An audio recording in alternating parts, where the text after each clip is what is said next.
క్రమ సంఖ్య 1 ప్రక్కన ఫిబ్రవరి 27న జరిగే పోలింగ్లు ఉమ్మడి కరీంనగర్, ఆదిలాబాద్, నిజామాబాద్, మెదక్ జిల్లాల బీజేపీ గ్రాడ్యుయేట్ ఎమ్మెల్సీ అభ్యర్థి అంజిరెడ్డి చిన్నమైల్ గారికి మొదటి ప్రాధాన్యత ఓటు వేసి భారీ మెజారిటీతో గెలిపించండి. ప్రశ్నించే గొంతును శాసన మండలికి పంపి గ్రాడ్యుయేట్ల గొంతును బలపరచండి. ఇగో 2 లక్షల కంటే పైన ఒక మాట చూడురి.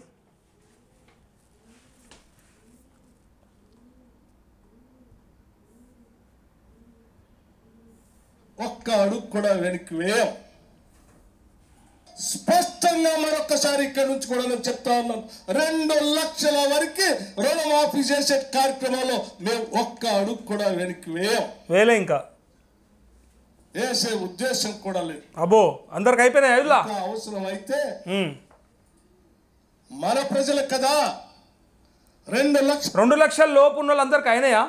ఒకసారి మెసేజ్ పెట్టండి. 2 lakhs లోపల ఉన్న వాళ్ళకు ఒక్క అడుగు కూడా వెనకకేయడట. మరి మనకు అందరికి అయినాయా? మరి గైడ్లైన్స్లో మనం ఉన్నామా?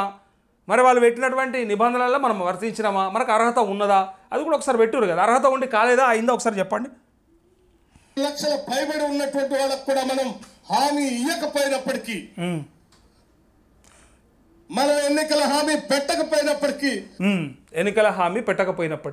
ఇప్పుడు ఈ ఎన్నికల హామీలోనే కుట్ర ఉన్నది. ఇలా ఎన్నికల హామీలోనే పెద్ద కుయుక్తున్నది. ఏం చెప్పాలన్నా, ఆనాడు పెట్టింది ప్రతి రైతు కుటుంబానికి అని చెప్పి ఆనాడు మనని నిండా ముంచిరు. రేషన్ కార్డు అని చెప్పిర్రు. వీళ్ళంతా దొంగలు. అలా పెట్టచ్చు కదా. మరి రేషన్ కార్డు ఉన్న రైతులకు మాత్రమే ఒకటి. ఇంకొకటి ఒక కుటుంబం కింద చూపించి 2-3 కుటుంబాలను ఒకే కుటుంబం కింద చూపించి ఆ కుటుంబానికి చేస్తామని చెప్పి అలా 2 lakhs అబోవ్ ఉందని వాళ్ళకు ఇంతవరకు కూడా చేయకుండా పెద్ద కుట్ర ఇది. ఆనాడు తగ్గించడానికే అట్లా పెడితే ప్రతి రైతుకు అనుకుంటాడు కదా. ప్రతి రైతు కుటుంబం అంటే ఇప్పుడు ప్రతి రైతుకి ప్రతి పాస్బుక్కు రైతు భరోసా పడుతుంది అన్నప్పుడు రుణమాఫీ కూడా ప్రతి పాస్బుక్కు వస్తుందని కలగంటారు కదా. మీరు చెప్పిన మాటలు కూడా గట్టినే ఉండే కదా. మీ ప్రతి హామీ అదే ఉండే కదా. కట్టినోడు ఉంటే మళ్ళీ తెచ్చుకోర్రి, కట్టనోడు ఉంటే కట్టకుండ్రి అని చెప్పినారు కదా. మరి ఇలా మేము హామీ ఇవ్వకుండా అని చెప్తున్నారంటే హామీ పెట్టి కూడా పెట్టనట్టుగా ఈ దొంగలు అలా పెట్టి మనని ఆగం చేయడానికి ఆ మేనిఫెస్టోలో కూడా పెట్టింది. వరంగల్ రైతు డిక్లరేషన్లో కూడా పెట్టింది.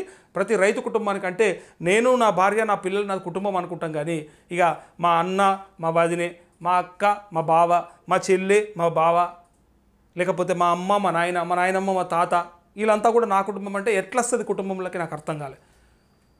ఇది ఉమ్మడి కుటుంబంగా ఉంటే కుటుంబం అవుతుందా?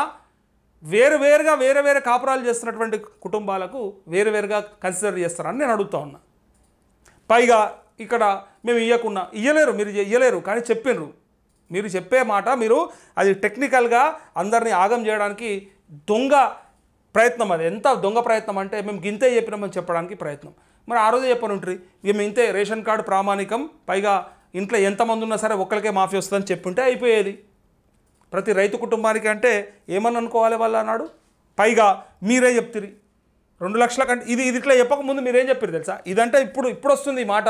2 lakhs అబోవ్ ఉన్న రైతులంతా అడుగుతున్నారని ఇలా ఈ దొంగ నాటకాలు మాట్లాడుతున్నారు. కానీ అంతకంటే ముందు వీళ్ళు అన్న మాటలు ఏంటి అంటే పైన ఉన్నలే కట్టగానే చేస్తాం. ఎవడు చెప్పమన్నాడు? ఆనాడే చెప్పనుంటే మేము హామీ ఇవ్వలేదు, మేము చేయమని కథం అయిపోతుంది. లొల్లేవా అసలు ఈ వాహిని టీవీ రైతు రుణమాఫీ పైన రణమే అవసరం లేదు. ఈ జర్నలిస్ట్ నరేష్ ఇంత ముత్తుకోవాల్సిన పనే లేదు. పీడబోతుండే కదా. 2 lakhs అబోవ్ వాళ్ళకు మేము రుణమాఫీ చెయ్యం అని ఆనాడనే చెప్పనుంట్రీ, మేనిఫెస్టోలో ఉన్ననాడని చెప్పనుంట్రీ, తర్వాతనే చెప్పనుంట్రీ, మొన్ననే చెప్పనుంట్రీ. ఇప్పటిదాకా ఇంకా ఎందుకు భ్రమ కల్పిస్తూ ఉన్నారు రైతులకు? మరి ఇగో ఆ పైన ఉన్నటువంటి వాళ్ళు కూడా ఎవరైనా కట్టుకుంటే దానికి సంబంధించి కూడా మనం కొంత వెసులుబాటు తీసుకొని చేద్దామని చెప్పాం. ఇది ఈ ప్రభుత్వం యొక్క కమిట్మెంట్.